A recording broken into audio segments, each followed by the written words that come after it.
예. 우리가 지난 시간에 그 예수님이 고향에서 어떤 일을 당하셨습니까? 예수님이 그 구약에서 예언한 대로 이사야서 61장에서 예언한 그 메시아이고 성령으로 이러한 여러 가지 놀라운 가르침과 이적들을 행한다는 것을 증거하셨죠. 그때 고향 사람들이 어떻게 했죠? 아멘, 할렐루야 이렇게 받아들였으면 좋았을 텐데 그렇지 않고 여러 가지 일들 그 말고도 다른 일들이 있는데 그거는 누가복음을 보시면 알아요. 누가복음 4장에 보시면은 예수님이 그들이 안 믿는 것에 대해서 뭐라고 하시고 또 이방인들이 오히려 이 메시아의 은혜를 받게 될 거다. 이 증거를 하니까 이 고향 사람들이 이 예수님이 자기들하고 똑같은 평범한 사람인데 메시아라고 주장한다고 하면서 기분 나빠하더니 또 이방인들이 오히려 그 은혜를 받게 된다 하니까 흥분해갖고 예수님을 거짓 선지자로 몰고 거짓 선생으로 몰고 절벽에서 밀어서 떨어뜨려 죽이려고까지 했죠. 마태복음은 그런 정황까지 다 설명하지 않고 배척을 받았다 이렇게 설명합니다. 그리고 나서 예수님께서 고향에서 선지자가 고향과 집 외에서는 참 환영받기가 쉽지 않다. 제가 말을 거꾸로 한 것 같은데요. 고향과 집 외에서는 오히려 환영을 받는데 오히려 고향과 집에서는 배척을 받는다. 근데 다른 데서도 그렇게 배척을 하지만 특별히 고향과 집에서 더 그런 일을 당한다는 것을 말씀하셨죠. 이건 이미 구약에서 예언한 참선지자.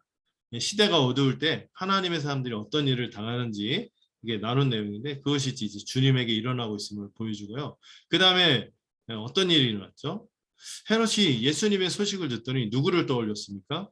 이미 죽었던 세례 요한이 떠올랐다 그랬어요. 세례 요한이 부활했다 이렇게 얘기하면서 이 부활했다 다시 살아났다 이런 표현도 의미심장하죠. 근데 중요한 거는 예수님을 보면서 세례 요한을 떠올렸다는 것은 그 다음에 이제 세례 요한이 어떤 일을 당했는지를 마태가 보여주거든요. 어떤 일을 당했죠? 어이없이 이 폭군에 의해서 세상의 악한 권력자에 의해서 속절없이 형장의 이슬로 사라져버려요. 이런 모습을 보여줍니다. 이 일을 통하여 이 마태는 우리에게 뭘 보여주려고 하는 겁니까? 여러분들 사실 주변 인물들 이렇게 보여줘도 그 얘기들을 사실 누구 얘기를 하기 위해서입니까? 예수님 이야기를 하기 위해서인데 예수님이 앞으로 가실 길이 이렇게 배척받고 고난을 당하고 또 장차 이 죽음의 길을 갈 것에 대한 복선이다 이렇게 얘기를 하죠. 우리 그 초등학교 친구들 나중에 배울 거예요. 복선이 뭔지. 나중에 앞으로 있을 일을 미리 그 징조 같은 거를 미리 보여준 거를 문학 기법으로 복선이라고 하는데 이런 식으로 이제 세례 요한의 죽음을 통하여 예수님도 바로 그러한 길을 갈 것을 보여주는 내용을 지난주에 살펴봤습니다. 천국이 임했고 하나님 나라가 임했고 왕이 활동함에도 불구하고 세상에 아직 그 왕을 인정하지 않고 거절하고 이렇게 되는 것에 대해서 이미 예수님이 천국 비유를 통해서 왜 그런 일이 일어나는지 설명을 했죠. 왜 이 천국 비유를 다시 설명하지는 않겠습니다. 천국이 거절될 수 있는 형태로 왔다는 거예요. 말씀으로 임했기 때문에. 그러나 믿는 자들에게는 어마어마한 열매가 주어질 것이요. 이것을 믿지 않는 자들에게는 그저 닫혀진 채로 수수께끼로 남은 채로 남게 될 거다. 이런 내용처럼 이 세상 가운데 어떻게 복음이 자리를 잡고 씨를 틔우고 자라갈지에 대해서 좀 생각해 보게 하는 그런 내용이죠. 그래서 지금의 현실은 어때요? 그 당시의 현실이 그 당시의 현실이나 지금의 현실이나 여전히 항상 우리가 꽃길만 간다. 이렇게 생각할 수 없다 그랬어요. 가시밭길도 있고 고난도 있고 배척이 있다는 사실을 기억해야 된다고 말씀을 드렸습니다. 그리고 오늘 본문은 오병이어라는 유명한 본문이죠. 오병이어. 제가 이 오병이어라는 이 이적에 대해서 이 표적에 대해서 오병이어라고 부르는 것에 대해서 좀 마음에 들지 않는다고 했어요. 왜냐하면은 오병이어 그 자체에 뭐가 있는 것 같거든요. 근데 그 오병이어는 아무것도 아닌 거죠. 오히려 이 주님으로부터 어마어마한 은혜와 능력이 펼쳐짐을 살펴볼 수 있어야겠죠. 이 오병이어 내용과 더불어 뭐 무리를 거르시는 기적 또 여러 가지 치유 이런 내용들 같이 살펴볼 텐데 특별히 여러분들 오병이어 이 표적은요 굉장히 중요한 표적입니다. 얼마나 중요한지 4개 복음서에 다 기록이 돼 있어요. 특히 요한복음서에서는 이거를 좀 더 심도 있게 이 오병이어의 표적에 대해서 물고기 5개와 물고기 아니요, 제가 말이 자꾸 거꾸로 하네요.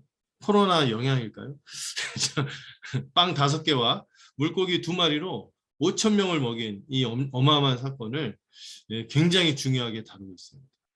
그래서 오늘 이 내용과 이어지는 내용을 통하여 우리 주님이 어떤 분이신지를 좀 더 깊이 묵상할 수 있으면 좋겠어요. 자, 이 첫 번째 이 오병이어의 표적을 다루면서 여기서 다루려고 하는 내용이 뭔지 제가 표제어로 주보에 실었죠. 예수님이 어떤 분이시라고요?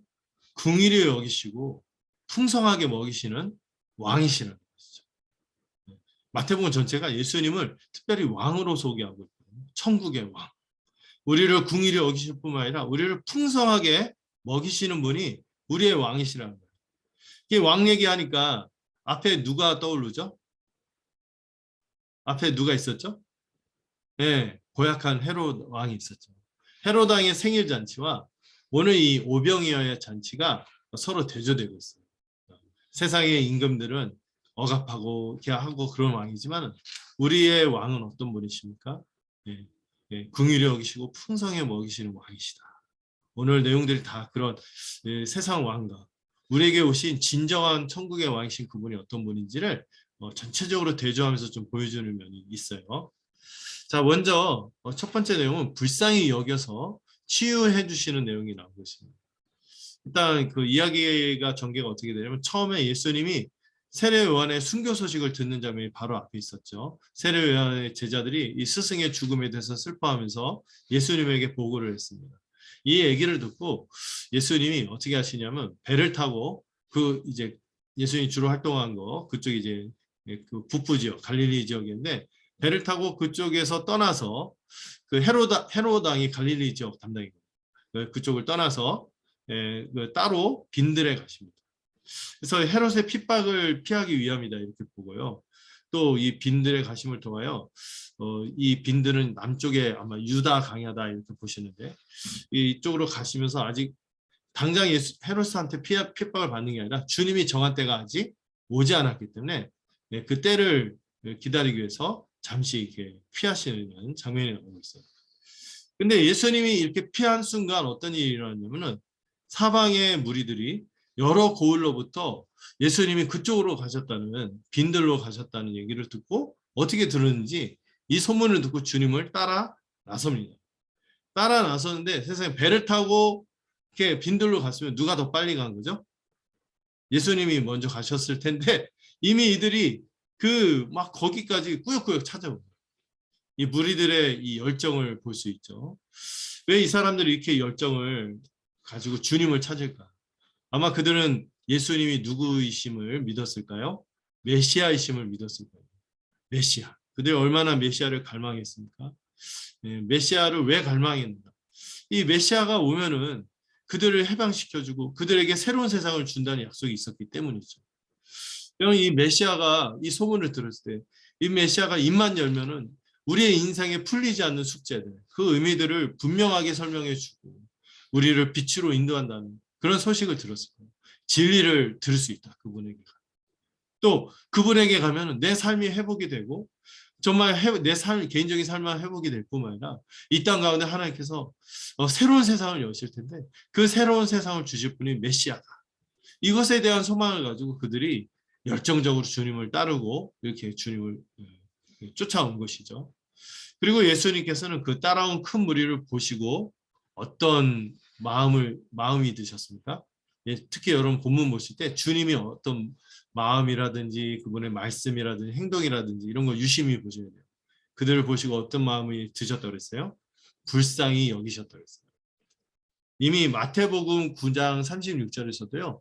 예수님이 자신에게 찾아오는 이들을 향하여 목자 없는 양같이 여기고 불쌍히 여겼다고 했어요. 그 당시 지도자들이 있었죠. 제가 한번 얘기했지만 세상 지도자들, 정치 지도자들, 자기만을 위해서 살고 자기에 빠지고 탐욕을 부리고 억압하고 이런 목자 없는 세상에 살고 있는 이들을 진정한 목자로서 그들을 불쌍히 여기시고 또 그들 중에 아픈 사람들, 병든 사람. 실제 몸만 아팠겠어요? 몸만 아픈 사람이 아니라 마음이 아픈 사람들 얼마나 많습니까? 여러 가지 인생의 의미를 알지 못하고 그 자기의 방향을 찾지 못하고 헤매는 사람. 이런 사람들이 주님을 통하여 회복되는, 치유되는 모습이 나타나고 있습니다. 앞에 이 헤롯과 정말 대조되지 않습니까? 헤롯은 그 잔치를 통하여 생명을 죽이는데 이제 예수님은 그 찾아온 자들에게 생명을 허락하시고 이제 곧 있어 어마어마한 잔치를 베푸게 되는 것이죠. 참으로 긍휼이 풍성하신 왕인 것을 오늘 이 본문을 통해서 볼 수 있습니다. 자, 그런 가운데 시간이 지나서 해가 저물었어요. 그래서 제자들이 이제 예수님에게 문득 여쭤보죠. 요청을 하죠. 지금 빈들입니다. 빈들이라는 게 뭐죠? 광야예요, 광야. 예. 광야 아무것도 없죠. 이 빈들이고 장소는 그런데다가 시간은 또 어때? 때가 저물었어요. 여러분 옛날에 지금이야 우리나라 특히 치안이 좋아서 막 새벽 1~2시에 막 다녀도 괜찮고 막 그런데 지방이라도 우리가 그렇지 않습니까? 근데 막 고대 세계에서는 밤이 해가 저물면 어떻게 되는 거야? 아무것도 할 수 없죠. 캄캄한 어둠이 임하면 아무것도 할 수 없기에 이 막 장소도 그렇고 시간도 그렇고 하니까 이 찾아온 사람들을 이 수많은 무리들을 그냥 보내서 마을에 가서 먹을 것을 사 먹게 하라고 이렇게 주님에게 요청을 하죠. 이 말을 보면은 제자들이 참 합리적으로 잘 상황 판단을 잘 하고 있구나. 때가 저물고 아무것도 나지 않는 빈들에서 뭘 할 수 있겠어요.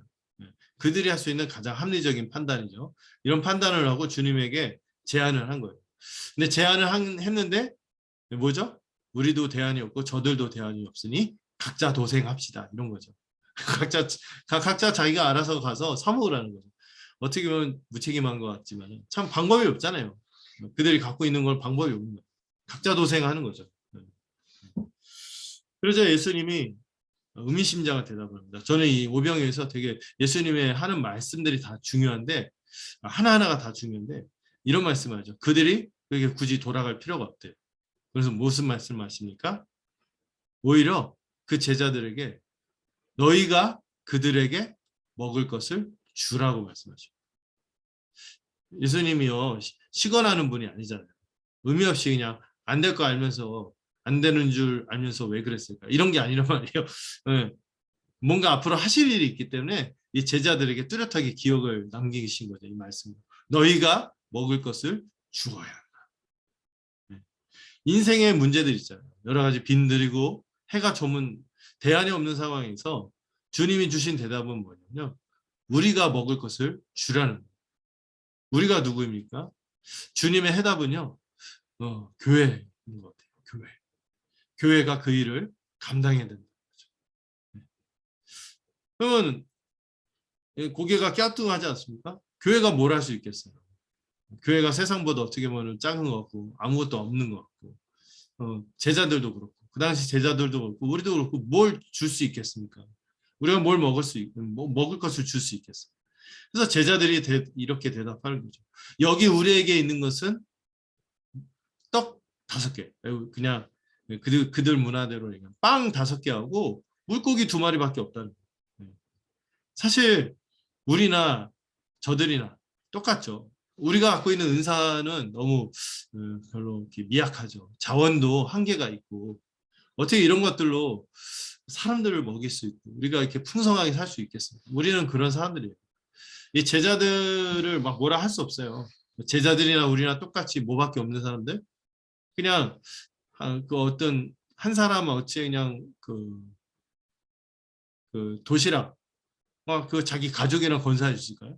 그 정도밖에 안 되는 사람들인 거죠. 은사와 자원이 한계가 있는 사람들이죠. 왜 우리가 또 우리 자신도 이런 것을 나눌 만큼 어떤 능력이 있지도 않고 그런 마음도 없는 사람들이에요. 질그릇 같은 인생들인 거죠. 그런데요, 예수님이 그 다음에 하신 말씀이 더 중요하죠. 그것을 내게로 가져오라. 누구에게 가져오라고요?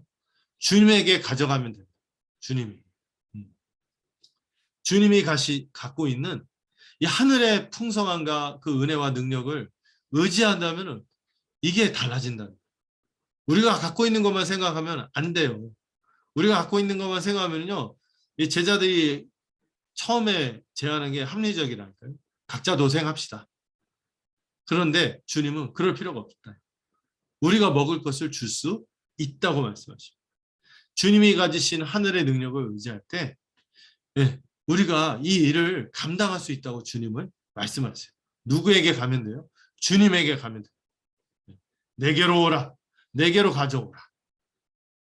예, 그게 이제 뒤에서 실제로 이루어지지 않습니까? 많은 사람들이 이 오병이어밖에 안 되는 걸 가지고 수많은 사람들이 먹게 돼요. 그 일들이 어떻게 가능합니까? 주님에게 가져갔기 때문이에요. 그리고 이거는 저는 교회의 비밀에 대해서도 말한다고 저는 보거든요. 주님의 몸인 교회, 주님의 몸인 교회, 주님에게 가져간다는 주님의 몸인 교회에 같이 가서 같이 나눌 때 서로 사랑하고 나누면은 오히려 풍성해지는 역사가 있을 것을 저는 보여준다고 생각합니다. 자, 그리고 어떤 일이 펼쳐졌습니까? 이제 예수님이 그 가져온 것을 받으시고 이제 사람들을 잔디에 앉으라고 명령하셨어요. 잔디에. 예. 예. 보니까 그 자료를 보니까 오히려 빈들의 잔디가 있을 때가 농번기가 아니라 농한기. 그래서 뭐 이게 뭘 수확할 수 있는 그런 시기도 아니고 얻을 수 있는 그런 오히려 아무것도 없는 장소라는 거죠. 근데 어쨌든 잔디에 앉으라고 명하셨는데 이 앉으라는 단어가 되게 중요해요. 앉으라는 단어가 그 여러분들 어떤 그 헤롯의 잔치에서도 막 사람들이 앉아 있었다 그랬잖아요. 이런 것처럼 어떤 잔치에 초대돼서 이렇게 널브러져 앉아 있는 거 있죠. 길게 앉는 거. 그냥 앉는 게 아니라 얘 그냥 옆으로 기대어 눕는 식으로 해서 기대서 앉는 게 그런 여기서 앉는다는 단어인데 마치 잔치에 초대된 것처럼 연애 잔치에 초대된 것처럼 그들이 앉은 거예요. 지금 약간 해가 저물 때니까 디너 파티가 열린 거죠. 저녁 연애 그 야외 디너 파티가 열린 거예요. 딱 이렇게 앉았는데 다 배 속에서 다 꼬르꼬르 난리가 났을 거예요. 그런데 예수님께서 빵 5개와 물고기 2마리를 가지사 하늘을 우러러 축사하시고 빵을 떼어서 제자들에게 주시매 이제 제자들이 무리에게 나눠주기 시작했습니다. 제가 왜 이 부분을 천천히 읽었냐면은 여러분 여기서 가지사 축사하시고 떼어 주시매 이 단어가 그대로 똑같이 쓰인 성경 본문이 뒤에 나옵니다. 제가 지금 퀴즈를 내는 게 아니라 제가 이제 PPT를 보여드릴게요. 그 예시 본문을 하나 같이 보려고 하는데요. 이 주님께서 이렇게 해서 수많은 사람들이 먹게 될 뿐만 아니라 먹게 되는데요. 이것이 그대로 이때 예수님이 하신 동작, 이 단어를 이 4가지 동사단을 똑같이 쓰는 구절이 뒤에 마태복음 26장 26절에 제가 읽어볼까요?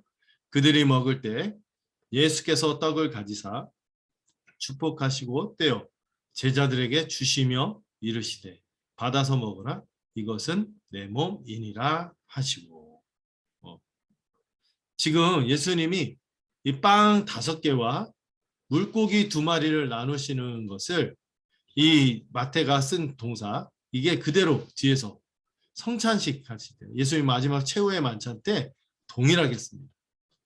그리고 여러분 요한복음 6장에 보시면은 똑같이 이 오병이어의 기적이 나왔는데요. 이 오병이어의 기적에서 예수님이 이 떡과 물고기로 사람들을 먹이시고 나서 예수님이 자신을 뭐라고 합니까? 나는 생명의 빵이다. 내 피는 생명의 음료로다. 내 살과 피를 먹는 자마다 다시 죽지 않고 영원히 살 것이다. 이 영생의 양식으로 주님이 장차 십자가에서 죽으심으로 그 십자가 은택으로 누리는 이 영생의 은혜를 이 오병이어와 연결해서 요한복음에서 설명하고 있고 마태도 역시 예수님께서 이렇게 이 오병이어의 기적을 펼치실 때 했던 동사를 그대로 성찬 때 마지막 최후의 완차 때 동일하게 쓰므로 주님께서 이제 죽으실 십자가 은택을 많은 사람들이 풍성하게 먹고 누리게 될 것을 이 영적인 의미를 같이 담아서 설명해요. 물론 그 당시에 실제로도 사람들이 육신의 피로도 채웠을 거예요. 그런데 거기서 그치는 것이나 이 의도적인 단어의 배치를 통하여 예수님의 장차 그분의 십자가 은혜로 말미암아 많은 사람들이 풍성하게 먹고 마시게 될 것을 보여주는 사건이기도 한 것이 오병이어인 거죠. 요한복음에서 좀 더 그 의미를 드러내서 설명하는 것입니다. 자, 그랬을 때 어떤 일이 일어났습니까? 이렇게 했는데 떡 5개와 물고기 2마리. 제가 옛날에 실험을 해봤거든요. 제가 유년부 그때 100명 정도 되는 유년부 아이들 가르칠 때 아이들한테 그 시청각이 되게 중요하잖아요. 그래서 제가 그 옛날에 그 땡처리 시장 이런 게 있어요. 그 되게 유명한 그, 되게 어떤 그 뭐죠? 간식이나 음료나 뭐 이런 것들 아주 헐값으로 파는 그런 큰 시장이 청량리인데 땡처리 시장인데 거기 가봤더니 세상에 쥐포가요. 예. 그래서 그 이따만한 게 있더라고요. 쥐포. 예. 빵도 좀 큰 거 구해서 빵 큰 거 5개 하고 쥐포 큰 거 2개 구해갖고 돌려왔어요. 쥐포가 사람 상반신만 했거든요. 굉장히 큰 거죠. 그걸 해서 이렇게 돌렸는데 그 어린애들이 엄청 잘 먹더만요. 그 100명 있는데 세 분단이었는데 한 분단 가다가 끝나버렸어요. 그 나머지 2분단에선 난리가 나고 설교가 진행이 될 수가 없었어요. 후회했어요. 이거 아이들한테 섣불리 이렇게 하면 안 되겠구나. 자기 안 받았다고 막 난리가 나는 거예요. 그런데 예수님이 이렇게 오병이어 하셨을 때, 이 떡 5개와 물고기 2마리로 했을 때 어떤 일이 일어났습니까? 조금 먹다가 나는 왜 안 줘? 하고 난리가 난 것이 아니라 다 배불리 먹고도 조각이 남은 그 음식이 남은 거예요. 얼마나 남습니까? 이 남은 숫자도 의미심장한데요. 아마 이 12 사도들이 그 음식을 나누는데 그들이 이 사환으로 역할을 했겠죠. 섬겼겠죠. 그 나누는 사람들이 갖고 있는 바구니마다 남을 정도, 12바구니가 남을 정도로 풍성하게 남았다. 다 배불리 먹고도 그만큼 남았다는 거예요. 너희가 먹을 것을 주라 했는데 그들이 갖고 있는 바구니에 남을 정도로 먹고도 남았다는 것은요. 이 무리들도 인상적이었겠지만 누구에게도 인상적이었겠어요? 나중에 교회 깃들이 될 사도들에게도 굉장히 인상적인 사건이었던 거예요. 배불리 먹이고도 남았다는 거예요. 우리가 갖고 있는 것은 너무 없는데 주님에게 가기만 하면 어떻게 된다? 배불리 먹고도 남는다는 것을 배운 거죠. 12바구니. 이 교회를 상징하는 숫자, 하나님의 백성의 숫자. 12바구니나 가득 찬 거예요. 마치 성전에 진설병이 12덩이가 있는 것처럼 그들의 바구니들마다 가득 찬 것입니다. 네.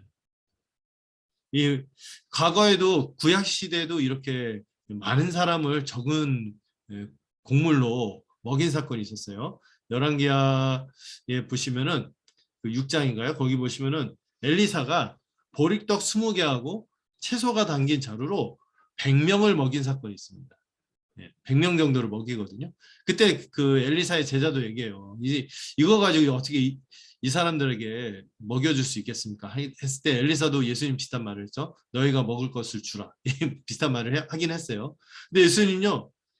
그때 엘리사가 했던 것보다 비교할 수 없는 만큼 어마어마한 위대한 표적을 나타내신 것이죠. 엘리사는 20개나 있었잖아요.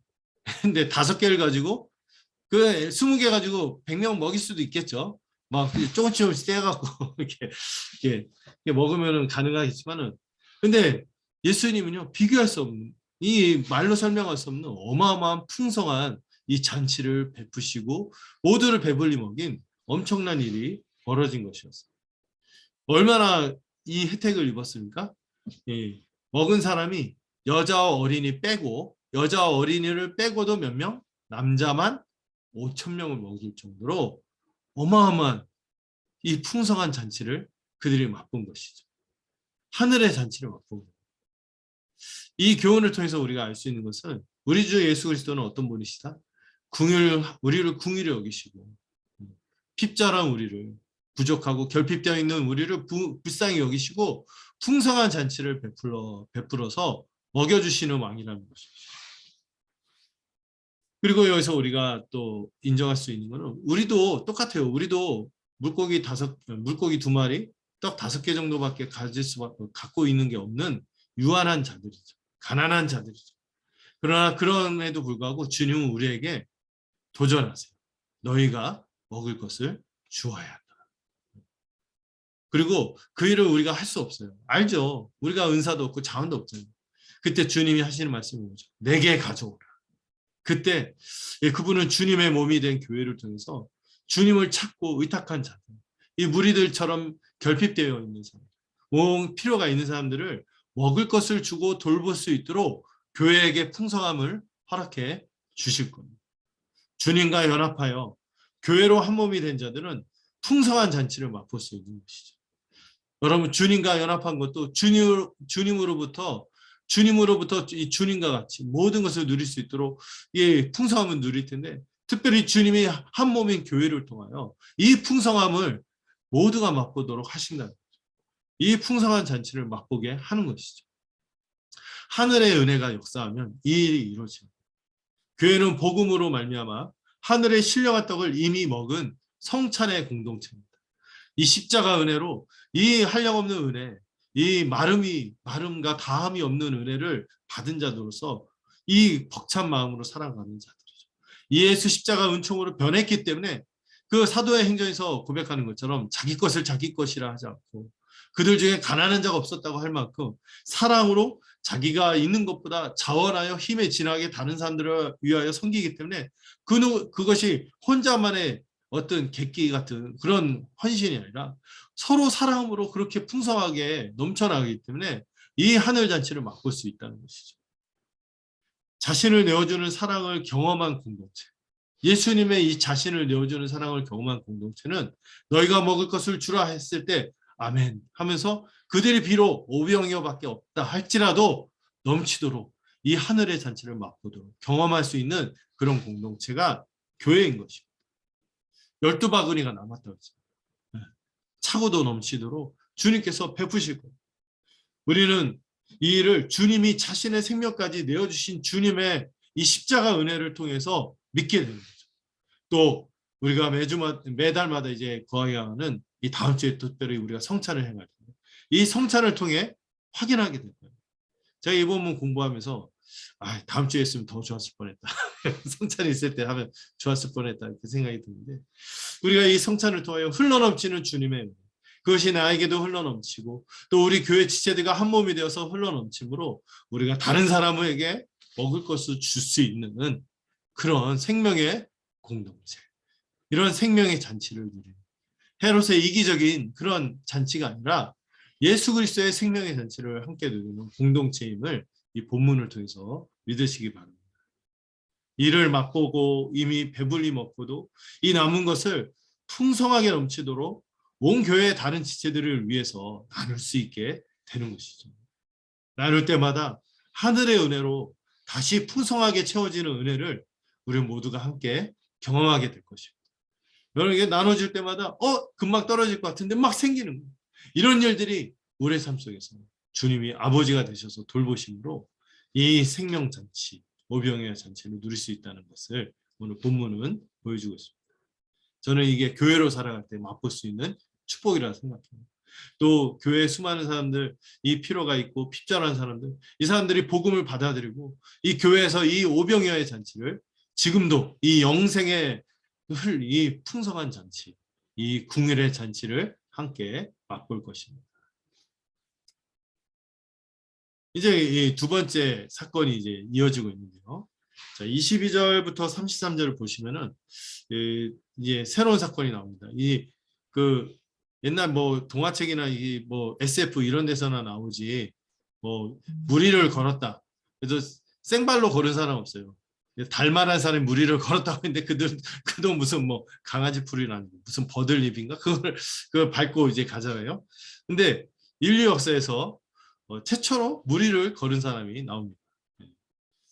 예, 그 일이 있기 전에 먼저 이 오병이어의 기적이 있고 나서 어떤 흐름이 갔는지 본문을 다시 볼까요? 이 본문을 보시면은 22절에 보시면은 이때 아마 분위기가 굉장히 고무가 됐던 것 같아요.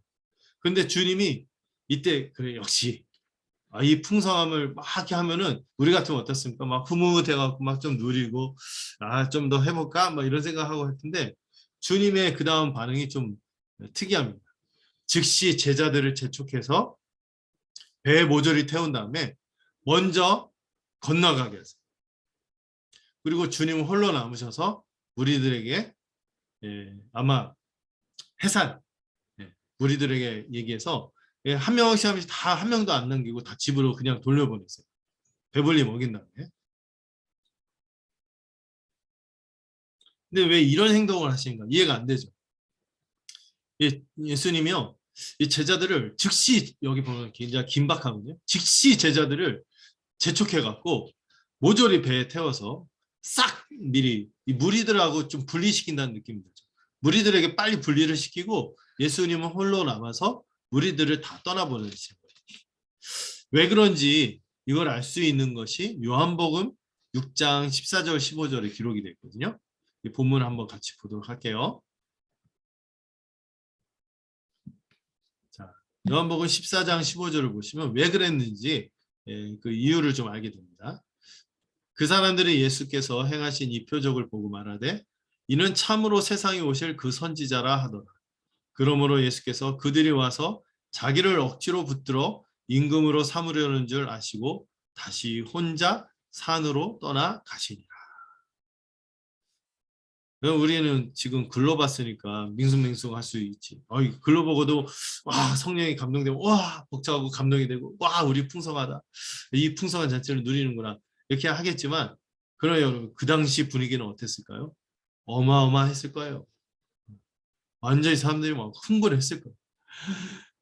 이거 진짜 무주공산에 아무것도 없는 이 광야에서 예, 갑자기 막 떡이 막 나오고 막 물고기를 막 먹게 되고 그것도 막 수많은 사람들이 막 다 먹게 되는 거 이거 보았을 때 여러분 완전히 미치지 않겠습니까? 사람들이 완전히 흥분해갖고 열광이 도가니가 된 것 같아요. 그 열광의 도가니가 어떤 일까지?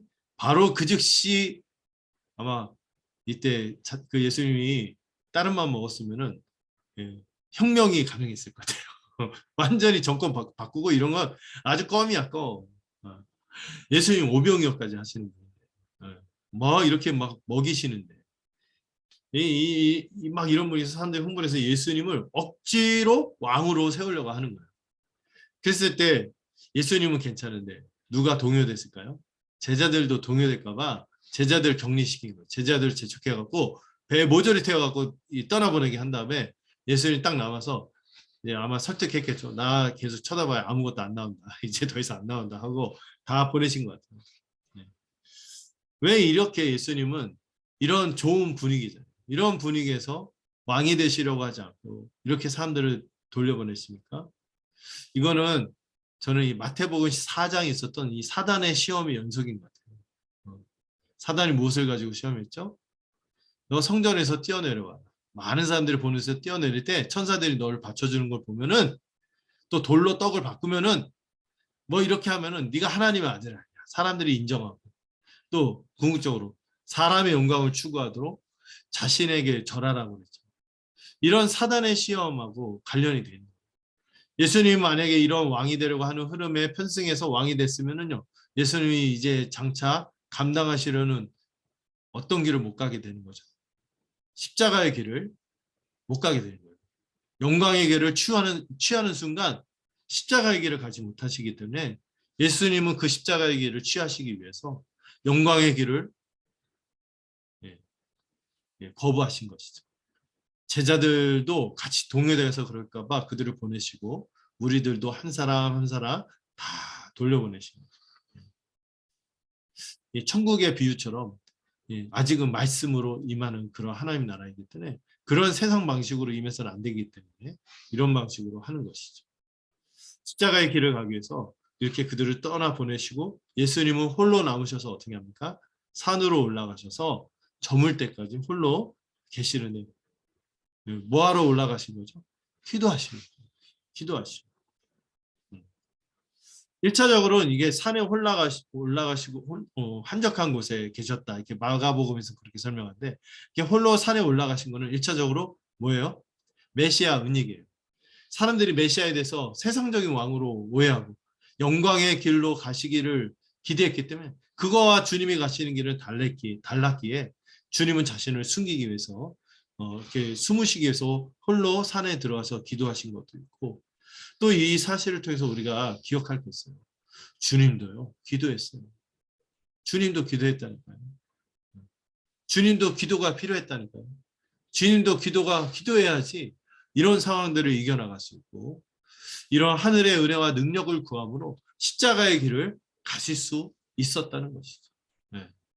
그분이 태생부터 하나님의 아들이고, 그러니까 막 사람들이 왕 삼으려고 하고 하면 요동하지 않고 지사적으로 막 용기 있게 가셨을까요? 아니에요. 주님 우리와 똑같은 성정을 가지신 사람으로도 오셨기에 이걸 이겨나가기 위해서 주님도 이 유혹과 또 사람들이 배척하는 이 두려운 길을 앞에 두고 이 유혹과 배척, 이 두 가지 유혹 앞에서, 이 시험 앞에서 주님도 홀로 기도하신 거예요. 하늘의 은혜와 능력을 구한 것이죠. 주님도 이렇게 기도했는데 누가 그러더라고요. 우리가 무슨 통뼈입니까? 기도하지 않고 우리가 어떻게 이런 유혹과 배척, 이런 순간순간 인생들을 어떻게 이겨나갈 수 있겠어요? 우리 주님도 하늘의 은혜와 능력을 힘입어서 살아갔거든요. 네. 그래서 우리가 정말 이 하늘의 은혜와 능력을 사모하고 이 기도하는 거 있잖아요. 우리 주님의 본을 따라서 우리도 그렇게 해야 되는 것이죠. 자, 그리고 이제 카메라 초점이 이제 제자들에게 이제 바뀌어집니다. 제자들이 바뀌어지는데 이 배가 이미 이 방금 있었던 그 육지를 떠나 수리 정도 떠났다는데, 이게 제가 찾아보니까 한 5.5km 정도 지나갔대요. 이 갈릴리 여기 이 바다 호수 여기를 이렇게 넘어가는데 이 전체가 8km 정도 된다네요. 이 8km에서 아마 이 수리나 이렇게 떠나서 그들이 간 지점이 한 5km 정도 됐을 거다. 이렇게 여기 나온 단위로 계산하니까 그렇게 해요. 근데 5.5km 가는데 배를 타고 갔는데 지금 뭐 하고 있어요? 주님이 나중에 밤 사경에 찾아오시는데 이 밤 사경이 새벽 3시에서 6시 사이거든요. 그럼 지금 몇 시간을 지금 바다 위에서 허덕이고 있는 거죠. 바람이 거슬러서 물결로 말미암아 고난을 당했다. 이게 뭐 굉장히 파도가 치고 갑자기 돌풍이 돌아갔고 배가 제대로 가지 못하고 아무리 이렇게 하려고 해도 나가지 못하고 있는 거죠. 왜 이렇게 오랜 시간 이렇게 바다에 머물렀을까? 여러분 아까 그 오병이어 잔치가 벌어진 시점이 언제였죠? 해가 저물 때였어요. 그리고 막 밥 먹고 식사하고 막 얘기하고 잔치 누리고 막 여기저기 하고 와 신기하다 이러고 그 뒷정리하면은 시간이 굉장히 많이 지났겠죠. 네. 많이 지나서 이제 한밤중이 되어서 그들이 이 출발을 했을 텐데 거의 그럼에도 불구하고 수시간 동안 가지 못하고 지새고 있었다. 이렇게 이 상황을 그려주고 있는 거죠. 근데 여러분 약간 이상하게 돼요. 돌풍 때문에 그들이 이렇게 못 간 것도 있지만 어떤 분들은 그런 혐의도 좀 적용해요. 이들이 그 방문의 그 열광적인 분위기 있잖아요. 이 제자들이 거기에 도취돼서 거기서 아직 못 벗어나서 미적된 거 아니냐. 근데 이거는 심증이고 어쨌든 그들이 직접 당한 어려움은 이 돌풍과 파도 때문에 이 거센 물살 때문에 그들이 나가지 못하고 있었어요. 거의 새벽 밤 늦게까지 뒷정리하고 배 접고 가고 얼마나 이 곤죽이 됐겠어요. 완전히 파김치가 됐겠죠. 그런 가운데서 막 이렇게 헤매고 있을 때 누가 예수님이 이번에는 바다 위를 막 걸어오시는 거예요. 지금 막 보니까 막 하버보드 해갖고 막 자성으로 해갖고 육지 위에 뜨는 서핑보드 막 그런 거 막 뭐 보여주기도 하거든요. 뭐 자기 부상 열차 뭐 이런 거 있어요. 그런 게 아니잖아요. 그냥 중력을 무시하고 예수님이 뭐 아무리 무슨 수면 위에 표면 장력이 있어서 뭘 하면은 뭐 이렇게 뜰 수 있다 하더라도 이게 말이 됩니까? 그냥 맨몸으로 바다 위를 걸어서 제자들에게 오시는 거예요. 이게 얼마나 우리는 그냥 글러보니까 근데 여러분 실제로 보면 무시무시한 장면 아닐까? 두려운 거죠. 한밤중에 갑자기 어떤 형체가 오더니 막 바다 위로 막 걸어오는 거예요. 근데 여기서 우리가 이 예수님에게서 이 전능하신 하나님의 면모를 볼 수 있어요. 예수님 기도하시는 가운데 어떻게 이 제자들이 지금 그러고 있는 걸 아셨을까요? 이 제자들의 공경을 아시고 찾아오시고 또 제자들한테 뭐 GPS가 있는 것도 아닌데 곧바로 그들이 어디 있는지 알아갖고 곧바로 찾아오시는 거예요. 그리고 무리를 걸으셨다는 거예요. 이걸로 통하여 예수님이 정말 우리가 생각하는 그냥 선생, 어떤 선지자 이런 정도의 분이 아니라는 것을 알 수 있죠. 이 제자들이 이것을 알 수 있는 반응을 보이죠. 예수님께서 막 바다 위로 걸어오신 것을 보니까 막 놀래갖고 유령이라고 무서워서 소리 지릅니다. 막 독자들은 처음에 이거 보고 웃었을 거예요. 아이 참 믿음 없는 것들. 근데 우리가 그 입장이 돼보세요. 이게 상식적으로 생각할 수 있는 일인가요? 여러 성경에 있는 기적들 그래갖고 사람들이 대부분 안 믿잖아요. 상식으로 도저히 납득이 안 되는 거예요. 근데 예수님이요, 하나님이라면 문제가 달라지는 거죠. 우리가 똑같은 사람 정도가 아니라 사람이시기도 하지만 그분이 하나님이라면 다른 거예요. 그리고 나서 예수님이 무리를 거는 것도 굉장한 일인데 예수님이 이때 제자들에게 하신 말씀이 너무 중요해요. 뭐라고 하십니까? 안심하라, 나니 두려워 말라. 마가복음 때도 이 비슷한 본문을 살펴봤는데 주님께서 안심하라, 나니 두려워 말라 이렇게 말씀하세요. 이 말씀을 일단 이 제자들이 예수님을 유령으로 착각하고 두려우니까 여러분 바다는 보통 악령들의 공간이라고 여겼거든요. 고대 세계 사람들. 근데 거기다 자기가 죽을 처지가 다가오고 하니까 자기가 이제 자기들이 죽는구나 생각하고 유령까지 보는구나 하고 공포에 휩싸인 것 같아요. 근데 예수님이 자신이 일단 처음에 유령이 아니라는 것을 확인시킨 거죠. 자신이 유령이 아니라는 것을 확인하고 근데 단지 그것만 알려주기에는 이렇게 지적화법으로 쓴 게 아닌 거예요. 의미심장한 주님의 말씀이거든요. 안심하라, 나니 두려워 말라. 이게 굉장히 깊은 의미가 있는 말씀입니다. 자, 이 주님이 하신 말씀하고 연결해서 우리가 보신 말씀이 있어요. 출애굽기 3장 14절 한번 함께 보실까요? 네. 이걸 여러분들 화면 보시면서 같이 음소거한 상태라도 한번 읽어주시면 좋겠습니다. 같이 읽어볼게요. 저하고 같이 읽어볼까요? 하나님이 모세에게 이르시되 나는 스스로 있는 자이니라. 또 이르시되 너는 이스라엘 자손에게 이같이 이르기를 스스로 있는 자가 나를 너희에게 보내셨다 하라.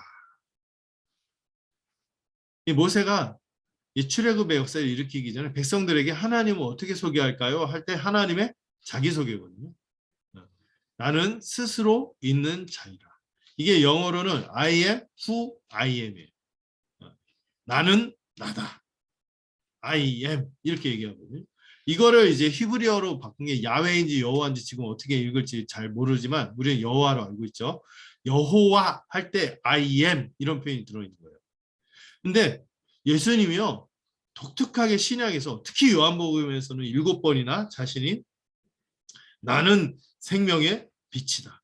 나는 길이요 진리요 빛, 생명이다. 나는 이런 표현을 곧잘 쓰셨어요. 그것도 아주 놀라운 이적을 일으킬 때마다. 특히 오병이어 할 때는 주님이 뭐라 했어요? 나는 생명의 떡이다.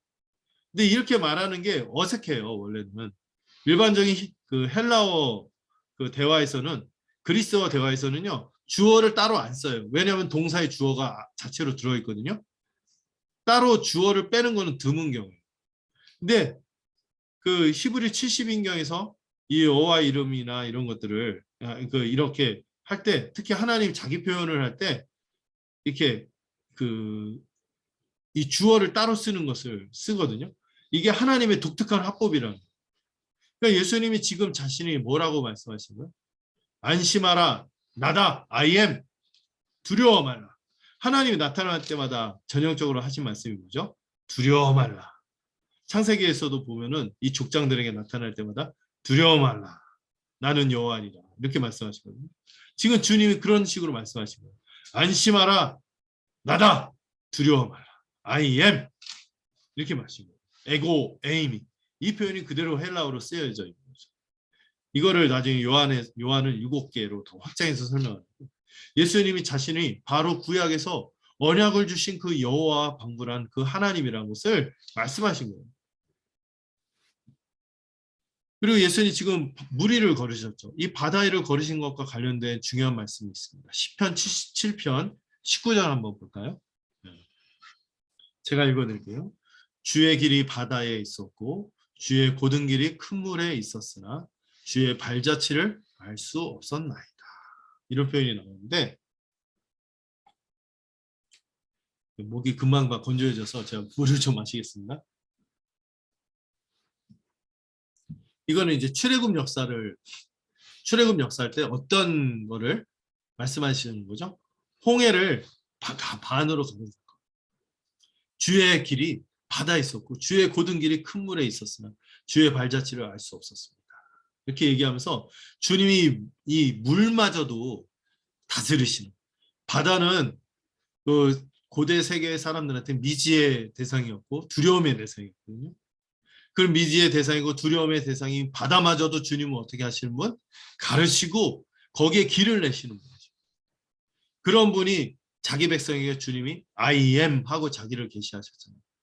지금 주님이 무리를 걸어가신 거는요, 뭐 제자들에게 내 능력을, 주님 능력을 뽐내는 게 아니에요. 지금 주님이 자신이 어떤 분인 것을 뚜렷하게 각인시켜 주는 거예요. 그 여호와 하나님과 방분한 그런 하나님이신 것을 말씀하신 거죠. 자기 백성을 구원하기 위해서 홍해를 가르치시고 마른 길을 지나가신 것처럼, 마른 땅을 지나가신 것처럼 역사하신 그 하나님이 바로 그들과 함께 하시는 예수님인 것을 말씀하시고 보여주신 거죠. 그때 베드로가 뭐라고 고백합니까? 주여! 하고 고백을 하는데 이 처음에 쓰인 주여가 퀴리예요. 퀴리. 이게 뭐냐면 이 구약에서 아도나이, 전능하신 주님. 그 고백했던 표현을 이때 쓴 거예요. 주여! 그리고 만일 주님이시거든. 여기서는 주님은 그 퀴리에는 아니에요. 당신이거든. 만일 당신이거든. 전능하신 주여! 만일 당신이 예수님 맞거든. 나를 명해서. 예수님하고 자기 제자니까. 자기를 명해서 무리로 오라 하소서, 이런 맹랑한 요구를 합니다. 제가 볼 때 참 맹랑하죠. 근데 예수님이요, 베드로가 주여 이렇게 고백하고 막 이렇게 주님 정말 믿고 막 이렇게 하니까 이뻤던 것 같아요. 와라, come 하니까 이 베드로가 어떻게 하지, 그 현장감을 사니까 제가 되지도 않은 영어 좀 썼어요. come 하니까 영어 안에 오라 해도 이제 현장감이 있을 거예요. 딱 하니까 이 배에서 내려서 세상에 베드로가 인류 최초로 생몸으로 맨몸으로 무리를 걸은 사람이 되었어요. 무리를 걸어서 예수님께로 갔습니다. 그러나 곧바로 바람을 보고 그 치는 파도와 물결을 보고 무서워서 점점 빠져들어가죠. 그때 소리질러 주여 나를 구원하소서 하면서 주님에게 이제 구원해달라고 호소를 하죠. 그때 옛날에 이영 목사님이 재밌는 예를 들었죠. 그때 베드로를 배로 끌고 왔을 때 완전히 건져내서 끌고 왔을까? 물에다 쳐박고 끌고 왔을까? 이렇게 했는데 저는 그 몹쓸 예라고 생각해요. 예수님 그런 분이 아니에요. 베드로를 일으켜서 예수님이 이제 배에서 이제 함께 올라타죠. 그래서 예수님이 오라가 이제 해서 이제 배가 같이 올라타서 무리로 예수님께로 갔죠. 배에 올라탔어요. 배에 함께 오르자마자 어떤 일이 벌어졌습니까? 벌어지기 전에 예수님이 베드로에게 한 말씀이 있죠. 믿음이 작은 자여 왜 임심하였느냐. 예수님을 정말 믿는다면은요, 그렇게 흔들리면 안 된다는 거죠. 여기 믿음이 작다 이 표현은요, 믿음이 없다는 건 아니에요. 올리고피스티스라고 해서 여러분 올리고 들어보셨을 거예요. 여러분들 그 다이어트를 위해서 올리고당을 먹죠. 당이 적다. 이게 올리고거든요. 올리고가 작다는 거예요. 믿음이 작은 자. 믿음이 있긴 한데 약간 좀 상황을 견디지 못하는, 그가 닥치는 상황을 견디지 못하는 그런 믿음이 있는 거죠. 올리고 믿음이라고 우리 칭하죠. 우리 혹시 누가 흔들리고 시험 들고 막 그러면 너 왜 이렇게 올리고 믿음을 갖고 있니? 이렇게 얘기해 주세요. 믿음이 적은 거죠. 그러나 이 믿음의 대상이신 주님이 어떤 분이세요? 전능하신 주님이기 때문에 그와 주님과 함께하고 배에 오르자마자 어떤 일이 벌어집니까? 전에도 있었죠. 풍랑이 막 하다가 주님이 잔잔하라 하자 탁 잔잔했듯이 주님 함께 그 배에 타는 순간 모든 바람이 그쳤어요. 주님이 함께 하시기만 하면 우리는 더 이상 두려워할 필요가 없는 것이에요. 믿음이 왜 적죠? 우리가 주님에 대해서 알고 있는 만큼 우리의 믿음이 커질 거예요. 주님을 경험한 만큼 주님에 대한 믿음이 커질 거예요. 우리가 혹시 올리고 믿음인가요?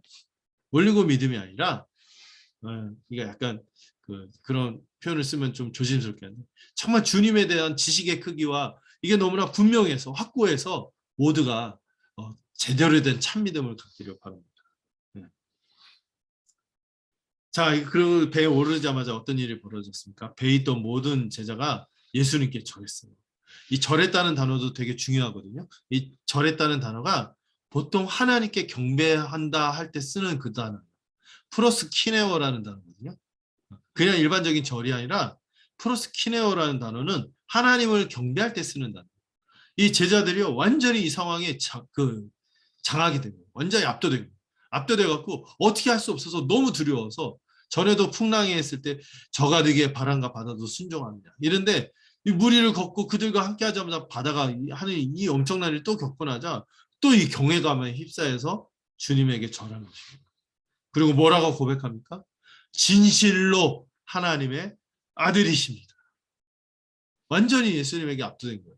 예수님. 예수님 뭐라고요? 하나님의 아들이십니다.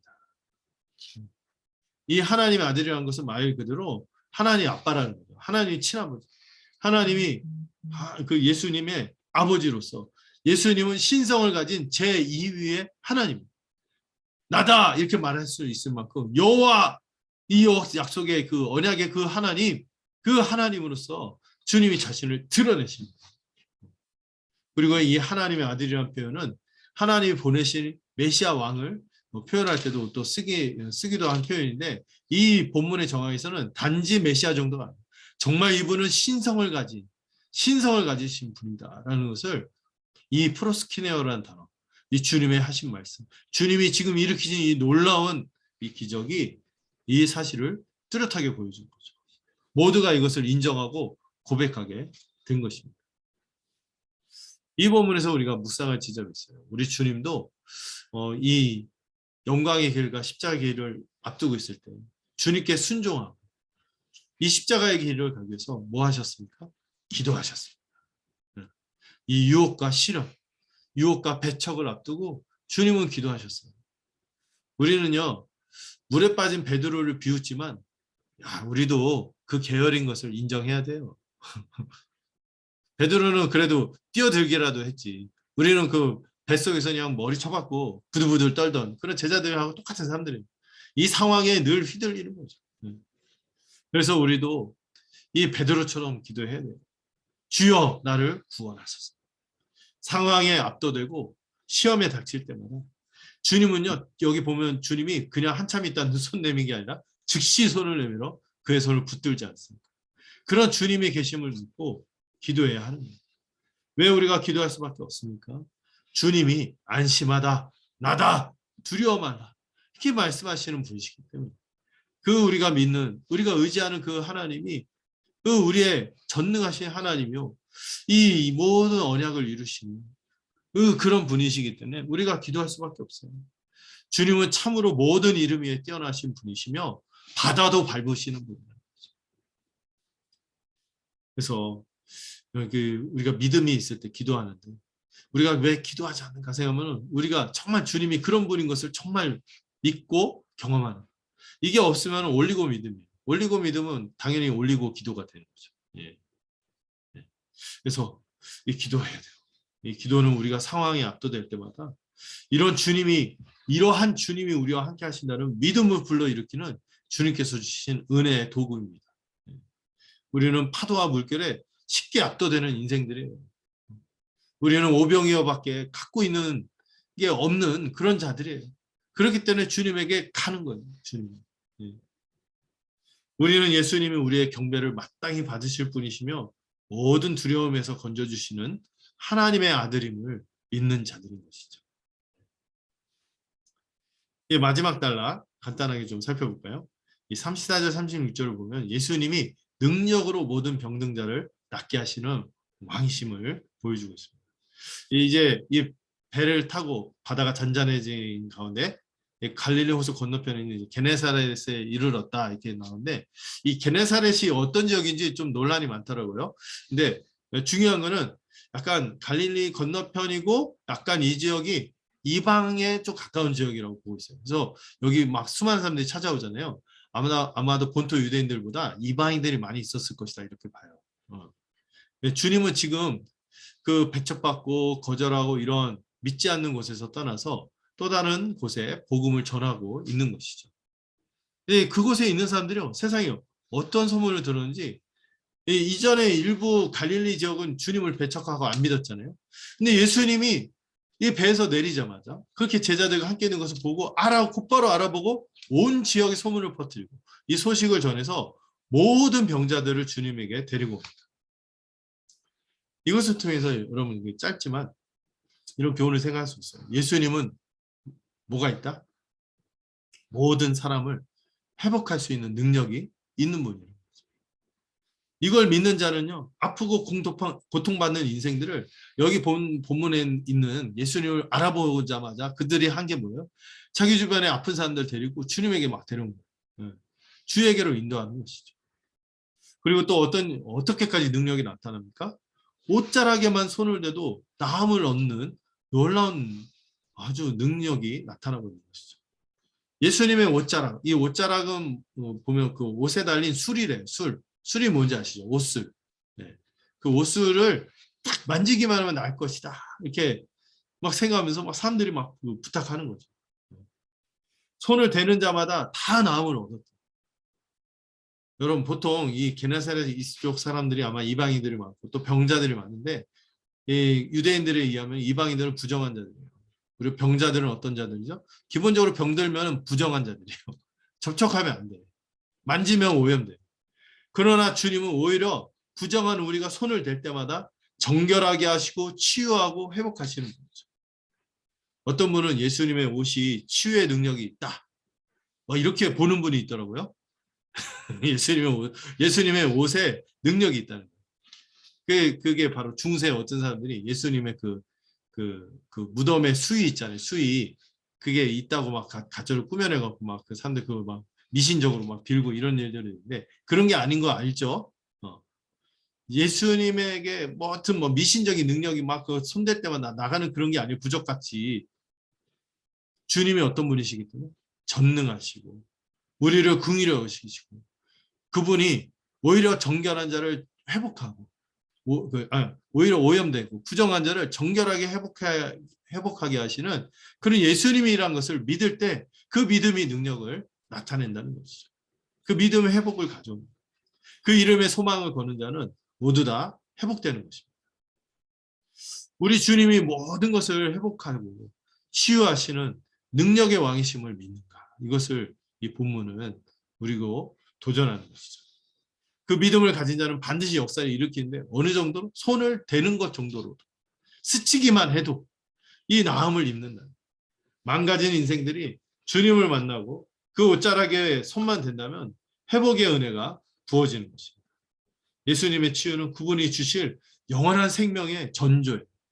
전조란 말이 뭔지 아시죠? 예고편 같은 거죠. 그래서 이 부정한 죽음의 권세를 정복할 것이며 정결케 하시는 주님의 능력이 막 흘러넘치고 이것을 믿는 자마다 회복이 될 거예요. 이것을 주님이 이 수많은 사람들 먹인 것처럼 이 떡의 은혜를 베푸신 것처럼 주님이 자신의 몸을 내어주실 것입니다.